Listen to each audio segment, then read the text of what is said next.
Assalamu alaikum dear viewers and well wishers, welcome back to my YouTube channel Easiest English by Shahin sir. সম্মানিত হবু শিক্ষকবৃন্দ, আপনারা যারা আজকে NTRC এর English written পরীক্ষাটি দিয়েছেন তাদের আমি একটা পুরো সলিউশন দিয়ে দিচ্ছি। আপনারা মিলাই নেন সলিউশনটা কেমন হওয়া উচিত আর আপনারা কেমন লিখেছেন, আর অবশ্যই কমেন্ট সেকশনে লিখবেন আপনারা কেমন পরীক্ষা দিলেন আর আপনাদের কেমন মার্কস আপনারা আশা করছেন, হ্যাঁ, বা কোনটাতে কেমন মার্কস পাবেন সেটা জানতে চাইলে আপনি কমেন্ট করবেন। অবশ্যই আমি আপনাদের কমেন্টগুলোর উত্তর দেওয়ার চেষ্টা করব। সম্মানিত হবু শিক্ষকবৃন্দ, চলেন কথা না বলে চলে যাই মূল পর্বে। তবে মূল পর্বে যাওয়ার আগে আপনারা এখন পর্যন্ত যারা আমার চ্যানেলকে সাবস্ক্রাইব করেনি ঝটপট সাবস্ক্রাইব করে ফেলেন, সেই সঙ্গে কমেন্ট সেকশনে লিখেন আপনারা কে কেমন পরীক্ষা দিয়েছেন। দেখেন, পার্ট 1 যে গ্রামার ছিল, প্রথমেই ছিল আমাদের right form of verb. Okay, right form of ভার্বের প্রথম প্রশ্ন ছিল হোয়াইল আই, হ্যাঁ, তারপরে ব্র্যাকেটে ছিল ওয়াক, তাই না? এই হোয়াইল যখন থাকবে এটা মনে রাখতে হবে, হোয়াইলের পরে যখন সাবজেক্ট থাকবে তখন কিন্তু পাস্ট কন্টিনিউয়াস করতে হবে। হ্যাঁ, তখন কি করতে হবে? পাস্ট কন্টিনিউয়াস, অর্থাৎ ওয়াজ, তারপরে আপনি জানেন যে ভার্বটা নেন না কেন সমস্যা নেই, রাইট হবে। আমি দিয়েছিলাম ওয়াকিং। ওকে, আপনারা এইটা এখানে রানিং দিতে পারেন, হ্যাঁ, বা হচ্ছে গোয়িং দিতে পারেন, এটাতে কোনো প্রবলেম হবে না। বুঝতে পারছেন? এবার দেখেন পরেরটা, এভরিবডি ব্র্যাকেটে ছিল উইশ টু বি হ্যাপি। আমরা এখানে নিব everybody wishes to be happy, কারণ এভরিবডি হলো third person singular number. If I had a cow, হ্যাঁ, দেখেন এটা হলো if I had a cow, এটা হলো সেকেন্ড কন্ডিশনাল। সেকেন্ড কন্ডিশন হওয়ার কারণে এখানে নিব উড নিতে হবে, অর্থাৎ উড কুড মাইট যে কোনো একটা নিলে রাইট হবে, আর সেই সঙ্গে মূল ভার্বের প্রেজেন্ট ফর্ম নিতে হবে। তাহলে পিওর মিল্ক আমরা কি করতে পারি? গেট করতে পারি, পেতে পারি, তাই না?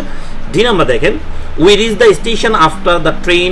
আমি কিন্তু যেদিন লাইভ ক্লাস নিয়েছিলাম আমি কিন্তু এগুলো বলে দিয়েছিলাম যে কোন কোন জায়গা থেকে এই গ্রামার কোশ্চেনগুলো হবে, আমি স্পষ্ট বলে দিয়েছিলাম। আপনারা আমার লাইভ ক্লাসটা একবার রিপিট করে দেখেন। হ্যাঁ, আমি সেখানে হোয়াইল বলেছিলাম, হ্যাঁ, তারপরে বিফোর আফটার বলেছিলাম, তাই না? দেখেন এই জায়গাগুলো থেকে কিন্তু কোশ্চেন হলো। তারপর no sooner had, hardly had বলেছিলাম। দেখেন এইগুলো থেকে হুবহু কিন্তু কোশ্চেন চলে এসেছে, তাই না? এবার দেখি আমরা, যেহেতু এখানে কি রয়েছে, আফটার রয়েছে, তাহলে মনে রাখতে হবে আফটারের পরে আমাদের কি হবে? পারফেক্ট টেন্স হবে, আর আফটার আগে হবে ইনডিফিনিট টেন্স। তাই we reach the station, past indefinite দেওয়া রয়েছে, সেহেতু আমাকে কি করতে হবে? এদিকে ফিউচার পাস্ট পারফেক্ট করতে হবে। তাই আমি হ্যাড নিয়েছি এবং মূল ভাবে পিপি নিয়েছি, had come. Okay, scarcely had he entered the classroom when the teacher came। এইখানে দেখেন শূন্যস্থানে ছিল হি, ছিল শুধু ইন্টারটা আমাদের ছিল না, তাই না? তাহলে ইন্টারটা ব্র্যাকেটে দেওয়া ছিল, আমরা কি নিয়েছি? Had entered. ওকে, এইটা আমি আলাদা আলাদাভাবে লিখেছি, তার একটা কারণ আছে।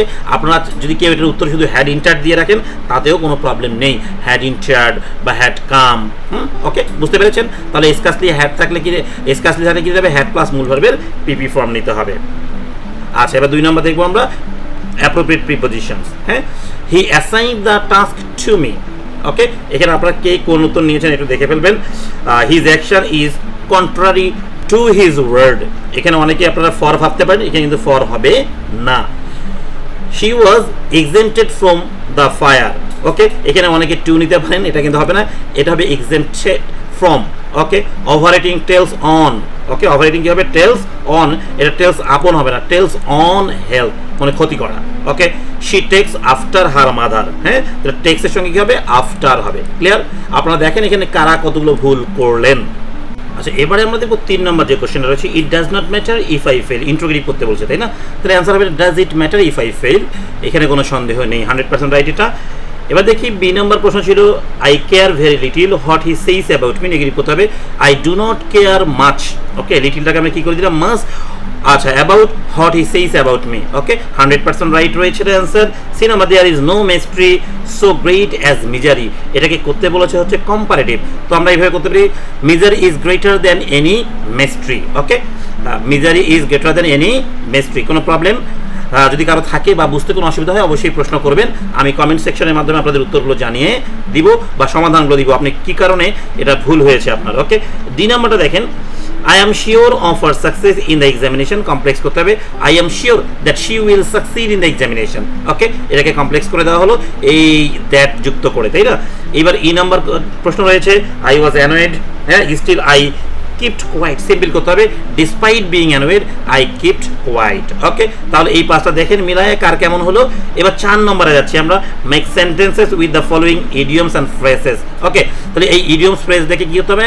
মেক সেন্টেন্স করতে হবে আমাকে। দেখেন, মেক বোথ ইনস মিট। হ্যাঁ, আমি অ্যান্সার করেছি, দেখেন with the rise in expenses বলা হচ্ছে দ্রব্যমূল্যের বৃদ্ধির মাধ্যমে it's becoming harder for them to make both its meet each month. ওকে, এটা খুব কষ্টকর হয়ে যাচ্ছে প্রতি মাসে তাদেরকে আর্থিক যে সামর্থ্য রয়েছে সেটা দিয়ে কেনাকাটা করা। On the when it answer this, his popularity in the town is on the wane after the recent scandal. ওকে, এবার দেখি হচ্ছে C number rank and file. আচ্ছা, the party leaders address both the rank and file at the annual vacation. Rank and file মানে আপনারা অবশ্যই জানেন, তাহলে সাধারণ জনগণ। আচ্ছা, turn a deaf ear two. ওকে, এর অ্যান্সার হবে দেখি, despite reported warnings he continues to turn a deaf ear to his doctor's advice about quitting smoking. Okay, turn a deaf ear into মানে কারো উপদেশ না শোনা আর কি। আচ্ছা, ই নাম্বার দেখেন ওয়াইল্ড গোস চেস, তাই না? আচ্ছা দেখেন, searching for that old book in this cluttered attic feels like a wild goose chase. Okay, আচ্ছা, এবার আপনাদের এইগুলোর উত্তরগুলো ভিন্ন ভিন্ন হতে পারে, অনেকেরই ভিন্ন হতে পারে, অনেকেরই না, সবার সঙ্গে সবার ভিন্ন হতে পারে, এইটা কোনো ব্যাপার না, একটু মিলাই নেবেন। 5 নাম্বারটা আমরা একটু দেখবো এবার। হ্যাঁ প্রিয় শিক্ষার্থী, এবার আমরা দেখবো হচ্ছে আমাদের ট্রান্সলেশনটা একটু দেখে নিব। আমাদের জীবন সংক্ষিপ্ত, আওয়ার লাইফ ইজ শর্ট, এটা আপনারা সবাই রাইট করেছেন, কিন্তু আমাদের অনেক কাজ করতে হবে, but we have many things to do. কেউ লিখেছেন টু অ্যাকমপ্লিশ লিখেছেন, যে যেটা লিখবেন সেটা রাইট হবে। মানব জীবন কতগুলো মুহূর্তের সমষ্টি ছাড়া আর কিছু না, এখানে মুহূর্ত কথাটা important. Human life is nothing but the some of moments. এখানে মোমেন্টস বাদে যদি অন্য কিছু কেউ লিখেন তাহলে কিন্তু একটু ঝামেলা আছে, সেজন্য আমরা একটি মুহূর্ত বৃথা অপচয় করব না। আচ্ছা, সেজন্য যেহেতু বলেছে দেয়ারফর, সেজন্য আমরা বলি we will not waste a single moment. Okay, last line বসে দেখেন, সময় অপচয় করার অর্থই হলো জীবনকে নষ্ট করা। Wasting time means destroying life. Okay, এবারে আমরা দেখব 6 নাম্বার। ওকে, 6 নাম্বারে ছিল আমাদের choose the correct answer from the alternatives. How many characters are in the text. আমরা যে টেক্সটটা পড়েছিলাম সেখানে মাত্র 2টা ক্যারেক্টার্স ছিল। কেন বলেন দেখি? এইখানে ছিল আচ্ছা 2টা কে ছিল বলেন দেখি? একটা ছিল উইলবার আর হলো স্পিকার। এখন যদি কেউ উইলবারকে শুধুমাত্র ভাবেন তাহলে কিন্তু বিপদ আছে। ওকে, আচ্ছা, তাহলে এখানে 2জন ছিল, একটা কি উইলবার আর একটা হলো স্পিকার। ওকে, 2 নম্বর প্রশ্ন হচ্ছে দ্য লিভস উইল শেক। আচ্ছা, loose from the trees and fall in. Okay, এই জায়গায় আমরা যখন অ্যান্সার করব এটা হবে অটাম। কি হবে বলেন দেখি? অটাম। আচ্ছা, this describes the season when leaves fall from the trees. বলা হচ্ছে এটা সেই সময়টাকে বর্ণনা করা হচ্ছে যে সময় কি হয়, গাছ থেকে পাতা পড়ে। 3 নম্বর দেখেন, what does the pasture mean. এখানে হবে গ্রাসি। হ্যাঁ, a pasture refers to an area of grassy land where animals graze. Okay, বুঝতে পারছেন? এবার দেখেন 4 নম্বর হচ্ছে you will live secure and safe. হ্যাঁ, here secure is an. Okay, এখানে সিকিউর হলো অ্যাডজেক্টিভ। ওকে, এটা হলো সিকিউর কি অ্যাডজেক্টিভ। এটা ক্লাস 9 এর বই থেকে কিন্তু এই কোশ্চেনটা হয়েছে। 9 এর এই বইটা হুবহু মানে এই টেক্সটটা তুলে দেওয়া হয়েছে। What is the antonym of enjoy? এনজয়ের অ্যান্টোনিম কি?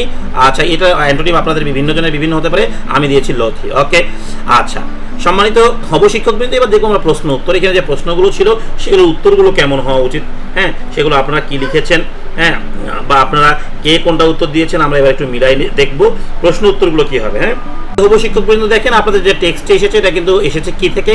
ক্লাস 9 এর বোর্ড বই থেকে। হ্যাঁ, এটা ক্লাস 9 এর বোর্ড বইয়ের 58 পৃষ্ঠায় রয়েছে। আমি কিন্তু এই নিউ কারিকুলাম নিয়ে আপনাদেরকে যে সিদ্ধান্তগুলো দিয়েছিলাম, সাজেশনগুলো দিয়েছিলাম, সেগুলো কিন্তু সবই কমন আসছে মোটামুটি। হ্যাঁ, আমি দেখাবো 1 বাই 1 দেখাবো, একটু পরে আমি কিন্তু রিটেন পার্টে যাবো, আমার কোন জায়গা থেকে কোনটা কমন পড়েছে সেটাও একটু আপনারা দেখতে পারবেন। ওকে, এবার আমরা একটু দেখবো উত্তরগুলো। ওকে, প্রশ্ন উত্তর ছিল কি? What emotions does the speaker convey towards Wilbur in the passage. হ্যাঁ, মানে প্যাসেজে স্পিকার উইলবারের জন্য কেমন ইমোশন শো করেছেন? The speaker conveys feelings of reassurance, protection and care towards Wilbur. এটা কিন্তু আমরা প্রথম লাইনেই একদম বুঝতে পেরেছিলাম। হ্যাঁ, আর যে প্রথম লাইনে যে দেওয়া ছিল বাট আই ফিল পিসফুল। ওকে, এই জায়গা থেকে কিন্তু গল্পটা শুরু হয়েছিল। বি নাম্বার দেখি, what will happen in autumn. Okay, in autumn the leaves will fall from the trees making the transition to cold weather.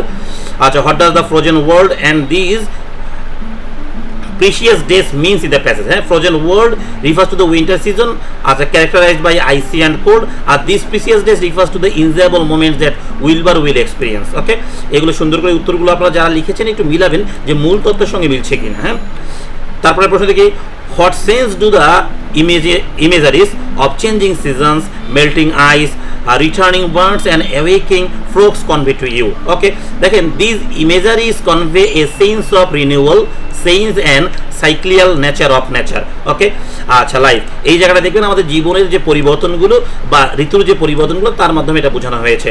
Right the theme of the passage in 3 sentences. 3 সেন্টেন্সে এটা theme লিখতে হবে। দেখেন, the passage sleep is the enduring bond between Wilbur and the speaker, offering reassurance of safety and happiness. It highlights the beauty of sensational changes and the joy found in nature cycles. Ultimately, it emphasizes the precious of life and value of cherishing each moment. এগুলোর উত্তর ভিন্ন জনের ভিন্ন ভিন্ন হতে পারে, আমার সঙ্গে সবার মিলতে হবে এমনটা কিন্তু নয়। তাহলে ধারণাগুলো আপনারা নিতে পারেন কতটুকু কি হলো।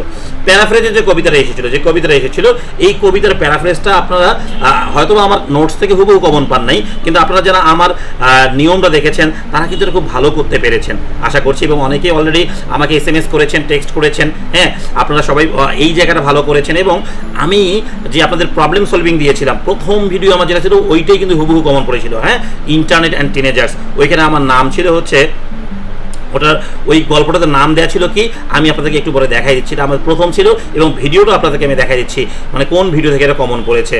দেখেন, hold tightly on to your dreams, প্রথম প্রশ্ন ছিল হোল্ড ফাস্ট টু ড্রিমস, তাহলে আমি কি দিলাম hold tightly on to your dreams. Okay, for it dreams die because if they perish, দেখেন পেরিশ ধ্বংস হওয়া, ডাইটাকে আমি পেরিশ করেছি। আচ্ছা, এবার দেখি life is a broken winged bird, life becomes akin to a bird with a broken wings. Okay, এটাকে আমি কি করলাম, আমাকে সেন্টেন্স স্ট্রাকচারটাই চেঞ্জ করে দিলাম, unable to soar through the skies. Okay, দেখেন এটাকে কি করেছি, that can not fly, that can not fly, কোথায় উঠতে পারবে না, আকাশে উঠতে পারবে না। Hold fast to dreams, hold on to your aspirations, ড্রিমসটাকে কি করেছি, অ্যাসপিরেশনস করেছি। আচ্ছা, for when dreams go because when dreams slip away, এই স্লিপ অ্যাওয়ে মানে চলে যাওয়া, তাই না।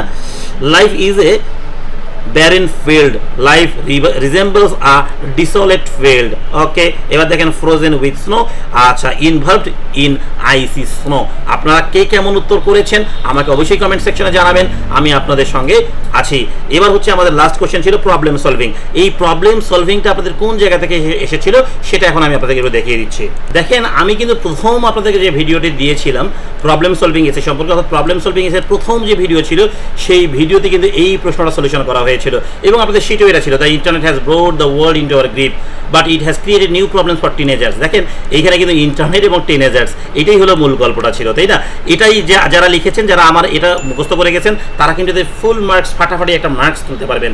আশা করছি সবাই বুঝতে পেরেছেন। আচ্ছা, আমার হচ্ছে 19তমর জন্য আমি একদম শুরু থেকে সব করাবো, গ্রামার থেকে শুরু করে সব শেখাবো ইনশাআল্লাহ। আপনারা যারা 19তম আবার দিবেন তারা আমার সঙ্গে যোগাযোগ রেখে যাবেন, আমার চ্যানেলের সঙ্গে কানেকশন রেখে যাবেন। সবাই ভালো থাকবেন, আল্লাহ হাফেজ।